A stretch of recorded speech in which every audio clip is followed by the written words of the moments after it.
Syria में बशर अल असद के रूस भागने और तुर्की समर्थित HTS विद्रोहियों के कब्जा करने के बाद इजरायली सेना 50 साल बाद सीरिया में घुस गई है।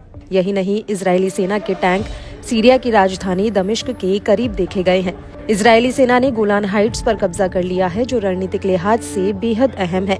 इजरायल का दावा है कि उसका ये कदम अल्पकालिक है, लेकिन उसके इस कदम से मुस्लिम देश भड़क गए हैं और उन्होंने इजरायली कदम की कड़ी निंदा की है। सऊदी अरब, कतर और इराक ने इजरायल के सीरिया में उठाए गए कदम को खतरनाक करार दिया है। वहीं इजरायली सेना का सीरिया पर हवाई हमला लगातार जारी है।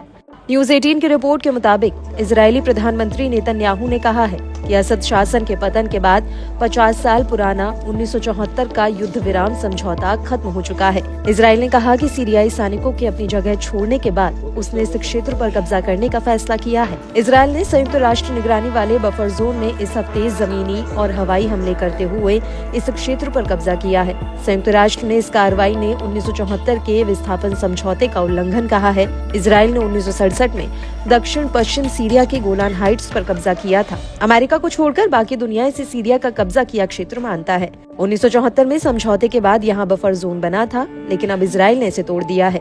नेतन्याहू के फैसले को सीमा सुरक्षा मजबूत करने की तरह से देखा जा रहा है। बता दें कि इजरायल की सेना ने इस इलाके में रह रहे सीरियाई गाँव के लोगों को चेतावनी दी है कि वे अपने घर में ही रहें। इजरायल ने साल 1967 में गोलान हाइट्स पर कब्जा कर लिया था। साल 1974 में इजरायल और सीरिया के बीच एक संधि हुई थी, जिसके बाद दोनों के बीच सीज फायर हो गया। अब बशर अल असद के जाने के तत्काल बाद इजरायली पीएम बेंजामिन नेतन्याहू ने इजरायली सेना को बफर जोन बनाने का आदेश दिया है। उन्होंने कहा कि गोलान हाइट्स अब इजरायल के नियंत्रण में अनंतकाल के लिए रहेगा।